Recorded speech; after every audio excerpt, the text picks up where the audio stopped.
মুসলমানদেরকে সাহায্য করতে আকাশ থেকে নেমে এসেছিল হাজার হাজার ফেরেশতা। এইটা পবিত্র কোরআনের একটি অলৌকিক ঘটনা। ইসলামের প্রথম যুদ্ধ ছিল বদরের যুদ্ধ, যেইখানে মুসলমানদের সংখ্যা ছিল ৩১৩ জন, আর বিপরীত পক্ষে শত্রু দল কুরাইশদের বিশাল বাহিনী ছিল প্রায় ১০০০ জন। মুসলমানরা অস্ত্র শস্ত্রের দিক থেকে অনেক দুর্বল ছিল, কিন্তু রাসূল সাল্লাল্লাহু আলাইহি ওয়াসাল্লাম ও তার সাহাবীদের আল্লাহর উপর পরিপূর্ণ বিশ্বাস ছিল।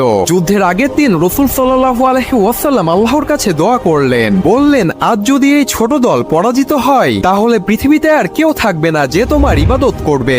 যুদ্ধের দিন যখন মুসলমানদের যোদ্ধা বাহিনী যুদ্ধের জন্য শত্রুদের মুখোমুখি দাঁড়ালেন, তখন আল্লাহ তাআলা তাদের সাহায্যের জন্য ফেরেশতাদেরকে পাঠিয়ে দিলেন। ফেরেশতারা সাদা পোশাক পরে ঘোড়ায় চড়ে যুদ্ধের ময়দানে নেমে এলেন। মুসলমানরা দেখতে পেল ফেরেশতারা শত্রুদেরকে ঘায়েল করছেন এবং মুসলমানেরা বদরের যুদ্ধে বিজয় লাভ করলেন। সুবহানাল্লাহ। ইসলামিক ভিডিওর জন্য চ্যানেলটি সাবস্ক্রাইব করুন।